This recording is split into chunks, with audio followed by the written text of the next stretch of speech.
This episode of the Demonic Compendium contains spoilers for the following games. Viewer discretion is advised.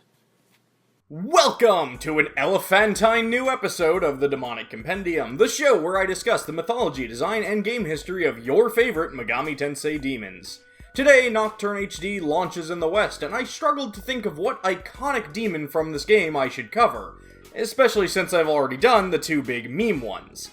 But then there was one more that sprang to mind, so hold off on hitting that auto-attack button because today, we're talking about Girimekhala. Girimekhala is a figure from Sri Lankan mythology and is primarily associated with Theravada Buddhism, which is widely considered to be the oldest school of Buddhism.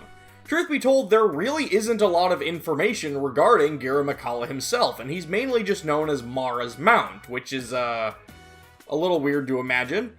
Most of us know the story of Mara, and if you don't, you will in 9 more episodes of this show.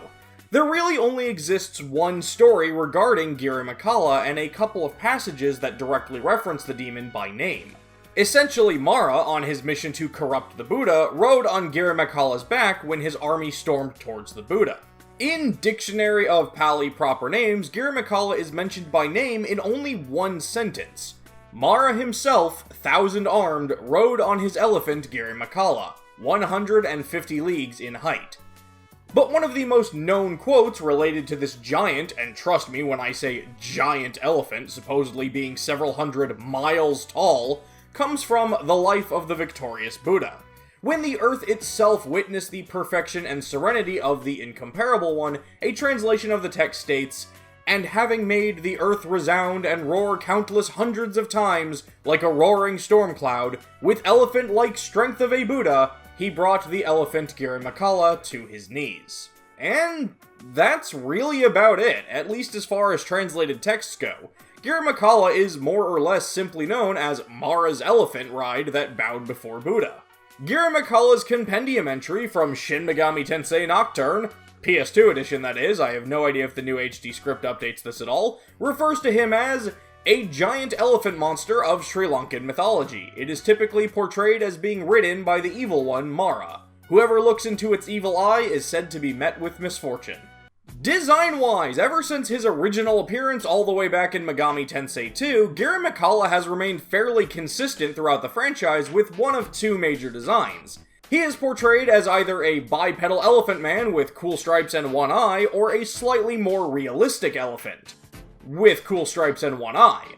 And sometimes he's a different shade of slightly more realistic elephant with cool stripes and one eye. The latter of which will probably wind up in D2 at some point as a dimensional summon, but isn't as of the time of making this video. The main basis behind Girimekhala's design is that much like in his mythology, he's intended to resemble a more corrupted version of demons like Ganesha or Airavata. In early sprites, Girimekhala is even shown as having Ganesha's broken tusk.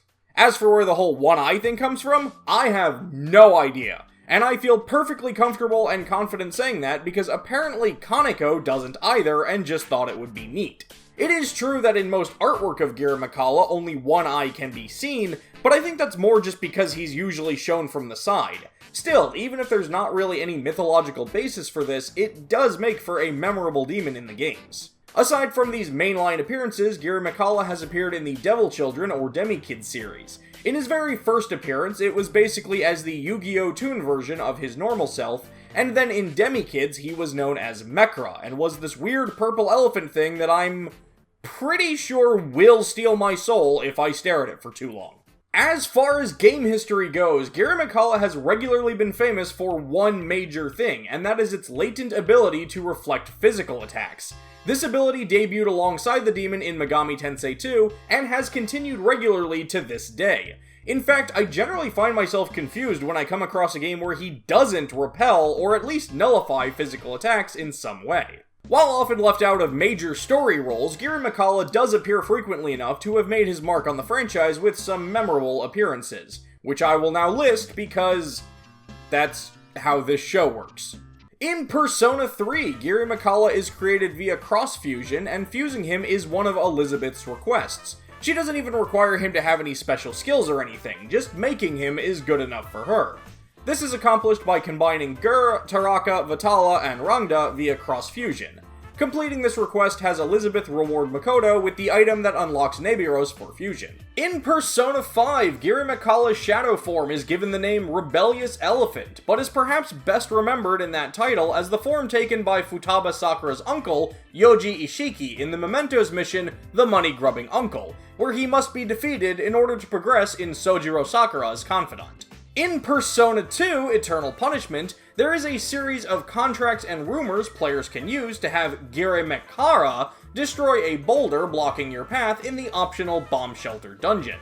Girimekhala has a couple of smaller parts in Shin Megami Tensei 4 and Shin Megami Tensei 4 Apocalypse. In the former, he must be overcome in the challenge quest Training Battle 5. In the latter, a trio of Girimekhala are summoned by the character Maruo during his second encounter, and a special one can be purchased from the Demon Market. Though, unfortunately, this one does not know Pierce. More on that in a bit. And in both games, the demon Iravata will evolve into Girimekhala when raised to a high enough level. In the Metroidvania title, Shin Megami Tensei Synchronicity Prologue, Girimekhala is fought as the primary boss at the end of the game's 4th section. One interesting thing about this fight is the zone frequently requires the use of the Demonica suit, but it's actually best to remove the suit for the battle itself since Girimekhala maintains his immunity to physical attacks.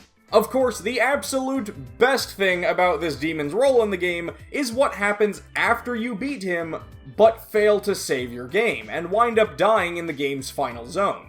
This will unlock special dialogue from the Corrupted Elephant reminding you the importance of saving your game, in a scene that I'm just going to let play out.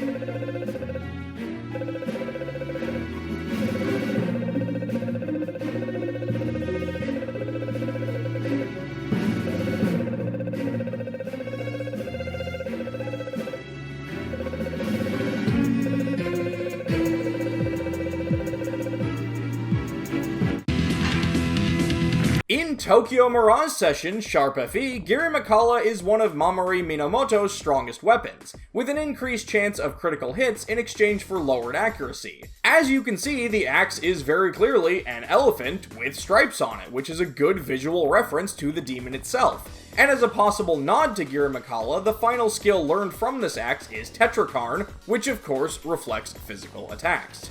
Girimekhala has a very interesting role in the Digital Devil Saga games. During combat with Girimekhala, if you weaken the demon without killing it and simply wait, there's a chance it will retreat and call forth a special larger Girimekhala known as Sarge. It's very peculiar, but undeniably a fun little extra bit that adds a lot of character to this demon. Girimekhala is also one of the first demon partners summoned by Digital Devil Saga 1's ultimate boss, the Demi-Fiend himself. Thankfully, this particular Girimekhala missed the memo that he's supposed to repel physical attacks, because that boss fight is crazy hard enough as it is, thanks. Speaking of the Demi-Fiend, I think it's time we get to the starring game of today's episode, Shin Megami Tensei Nocturne, where Girimekhala has some of his biggest and most memorable roles in the entire franchise. The colossal elephant first appears in the game as the demonic minion of the mannequin serial killer Sakahagi, and is fought at the end of Yoyogi Park. But Girimekhala's biggest role in that game comes from his appearance at the very end of the Labyrinth of Amala. If players are able to overcome all of the challenges the Labyrinth throws at them, and open a door in the 5th Kalpa that can only be unlocked with Metatron, a shady broker will sell the Demi-Fiend a Girimekhala described as the strongest elephant you ever saw, with the power of a demon. In battle, he'll bust out attacks that'll crush any enemy. What's most special about this Girimekhala is that it's the only demon in the entire game with the passive skill Pierce, allowing it to do full damage to any opponents that resist, null, or drain physical damage. So yeah, it's not an exaggeration to say this particular demon is one of the most important in the entire game, especially if you're going for that TDE. And if you're playing Nocturne, whether replaying the classic or giving the shiny new HD version a go, you are eventually going to want to snag this fellow for yourself. Before I wrap things up, there is one particular aspect related to Girimekhala that I want to mention because it kind of bugs me. Girimekhala's name is frequently spelled wrong in the English localizations by having the H appear before the K. In early titles, his name wasn't properly used. He was Durahan in Revelation's Persona, Girimekhala with no H at all in Persona 2 Eternal Punishment, and I already mentioned Mekra in the Demi-Kids games. In most titles from Nocturne onward, Atlas West spelled the name as Girimekhala, and it wasn't until Shin Megami Tensei 4 and Apocalypse that this was rectified. But they went back to the incorrect spelling in games that came after those, like Persona 5. At the time of making this video, I have no idea which spelling Nocturne HD used in its localization, but it's worth mentioning the English text on the Japanese website for Nocturne HD does spell it correctly. Craziest thing, the games that do spell it right? Tokyo Mirage Sessions and D2. Go figure. Sorry for the rant, but sometimes I've gotta let my inner Hermione out. It's Girimekhala, not Girimekhala. And so there you have it, Girimekhala, the pudgy, piercing, poison Pachyderm perplexingly presenting one particular pupil-packed peeper. Did I leave out something you thought was important? Was I just plain wrong about something? Let me know in the comments below, and don't forget to let me know who you'd like to see me talk about in future episodes. That's going to do it for this episode of the Demonic Compendium, and I'll see you next time. But be careful while you rest that a demon doesn't take over your body.